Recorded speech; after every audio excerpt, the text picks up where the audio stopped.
Okay guys, so an update on a story that went viral last year. The famous YouTuber Erik Conover had almost 3 million subscribers. He got famous touring mega mansions in New York and around the world. Last year, he was charged with attempted murder, and he has now pled guilty. He did not plead guilty to attempted murder. He got a plea deal. He pled guilty to first-degree assault and reckless conduct, which is an amazing deal for him. He's going to be spending 4 to 10 years behind bars, but initially he was facing potentially the rest of his life behind bars because he was, like I said, initially charged with attempted murder. Now, this whole story has had some wild twists to eventually come to this conclusion.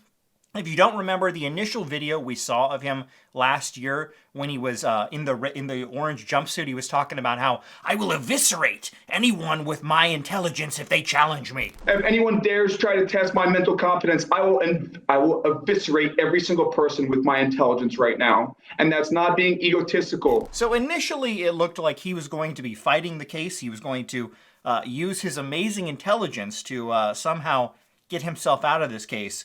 But it turns out that's not what happened. He took a plea deal, and the reason for that, we'll go over in this video why he decided really the only option he had was to take the plea deal.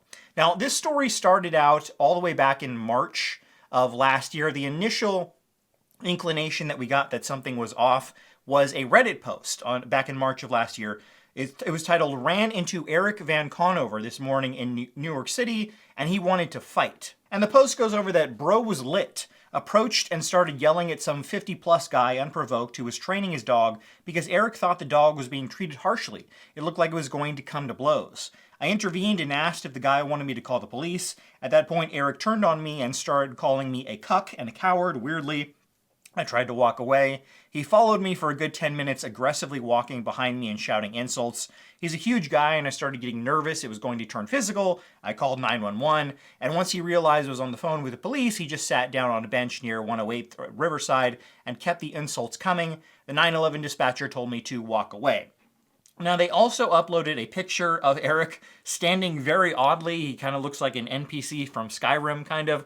I don't know why he was standing like that. But this was the first inclination that something was really off with Erik Conover. Now, a few days after that, there was more posts. Erik actually started posting very odd things to his Instagram. He posted a clip of him that says, "Ouch, cuffed up."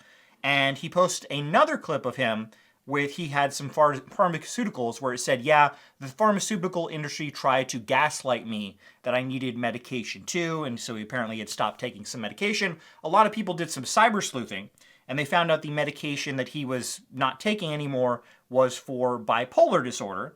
And then we eventually found out that the cuffing photo of him with the bruises from being cuffed, he was actually arrested for driving while intoxicated. He got a DUI. That's the initial reason that he was arrested, which is interesting because he had posted a video on his channel talking about how he had been sober for several years. So apparently he had stopped taking his medication, he had fallen off the wagon and started drinking again, and that's why he was initially arrested for DUI. Now, things went from bad to worse for Erik Conover because after the initial arrest, he was actually arrested again a few days later. A cop pulled him over again, I believe. The cop said that he was driving erratically, so he pulled him over, and he told the Erik Conover he was going to arrest him. Erik Conover did not agree with that, so he tried to leave. He ended up hitting the cop with his car, and the cop went flying 30 feet into the air. Erik Conover then led the rest of the police, I believe, on about a 26-mile chase before they ended up using spike strips to disable his vehicle, and then he was arrested. So after that, that's when he was charged with attempted murder. That's when this story went viral. That's when the clip of him talking about eviscerating everyone with his intelligence came out. And like I said, initially it looked like he was going to be fighting the case. But a few months after that initial video, Erik Conover did something very stupid. He actually admitted that he was going to be faking mental illness in order to get out of this case. A local news agency covered it, so I'll show you that clip. Court documents reveal Conover underwent an evaluation. A court granted him 30 days in a mental health facility, and they determined he is competent to stand trial. Now the state is objecting to an expedited bail hearing, citing those conversations with his parents while he was in jail. The state is asking the court to deny Erik Conover's request for an expedited bail hearing and treat his mental health crisis claims with skepticism after conversations the state says Conover had with his parents while he was behind bars. During phone calls Conover made from the Carroll County House of Corrections, the state says Conover told his father he had a plan to get out of jail, saying, quote, mental health crisis is our go-to. The state says Conover also told his father, quote, the route we take, I will fake this mental illness thing because you are gaslighting me into thinking I am not intelligent. The court documents say Conover asked his mother during a different call to use ChatGPT to develop an email with an attorney titled, YouTuber has mental health crisis. The state says Conover then said to his mother, quote, if you do a PR thing on a mental health crisis, you know what that makes people feel? Empathy. And you can't hate people you feel empathetic towards. Legal expert Patricia LaFrance says the state has a strong case. I would assume any claims of a mental health crisis would be looked at with skepticism because it appears that he has perpetrated a fraud on the court. That's very damning evidence that the prosecutor has in terms of the defendant claiming that he was in a mental health crisis at the time. So yeah, admitting that you're going to be faking mental illness and trying to get people to feel bad for you because you had some sort of mental break, that's not a good idea. And obviously, most people should know the conversation that you have in jail, through the glass on the phones. The police can record that. So that was incredibly stupid. The only evisceration that Erik Conover did was to his own case by doing something so incredibly stupid. And once that came out, once the judge was presented with that evidence of Erik saying, hey, we're going to fake mental illness, the mental illness claim went right out the window, right? That was gone. Erik Conover could not use that. And at that point, Erik was basically screwed. He had no case other than claiming the mental health crisis, right?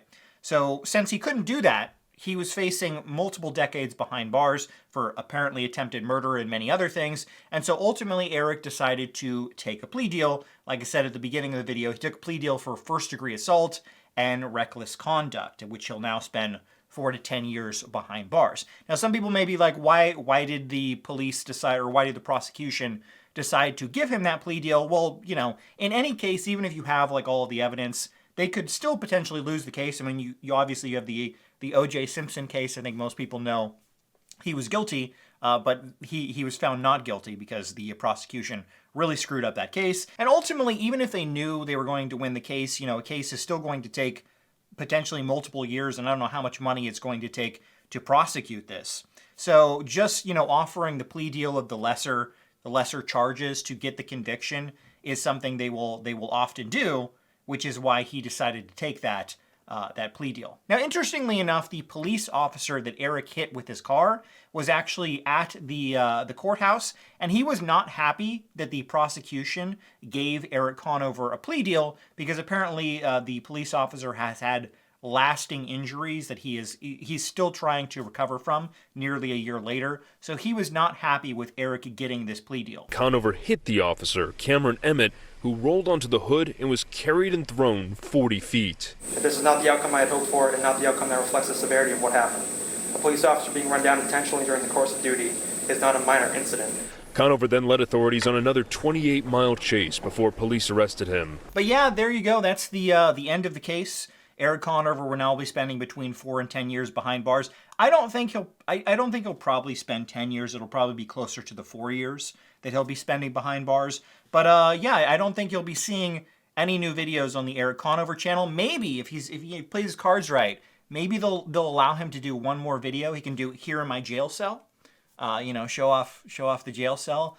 I don't know. Maybe not. I really don't know. But it'd be interesting. I do wonder, like, if he goes to prison for 4 years, let's say he gets out at the 4-year mark, and then he comes back and tries to do YouTube again, will there be people who continue to watch his videos? I know 4 years without uploading is it's like 20 years in real life, but on YouTube it's like that's way too long.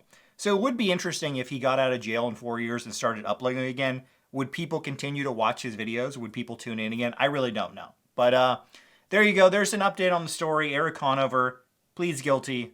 will now be spending potentially up to an entire decade behind bars. Let me know what you think in the comments below.